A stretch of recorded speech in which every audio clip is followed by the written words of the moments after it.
At the end of a quiet gravel road in western Sweden stands a massive, decaying wooden mansion. To a passerby, it looks like a haunted ghost house. But a century ago, this was Vrångsholmen, a shelter home for morally wayward boys. They were brought here from the crowded streets of Gothenburg, some as young as 9 years old. Working-class children, orphans, travelers.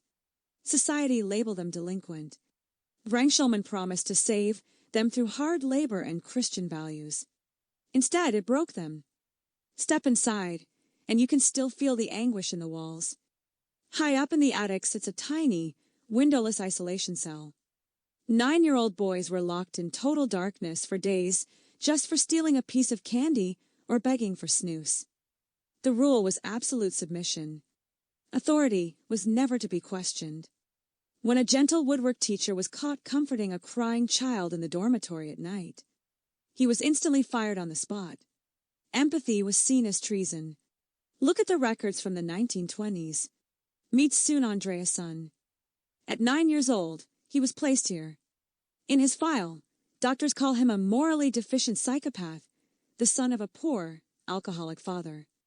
Yet, in his photograph, Sune looks like a bright, adorable little boy. He ran away repeatedly. Every time, he was brought back and beaten with 6 lashes. The system was supposed to reform him. Instead, it crushed his humanity. Years after leaving this house, broken and institutionalized, Sune committed a horrific murder in Gothenburg. The institution didn't save him, it sealed his fate. It wasn't until 1936, when author and artist Elsa Celsing walked through these doors, that the truth exploded into the public eye. Horrified by the bars, the solitary cells, and the cold-hearted discipline, she published her groundbreaking book Skitchaman, The Reform Homes.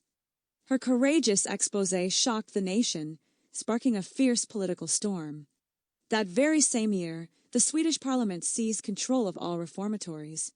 In 1938, Vrångsholmen was shut down forever. Elsa proved that exposing the dark corners of the past is the only way to protect the future.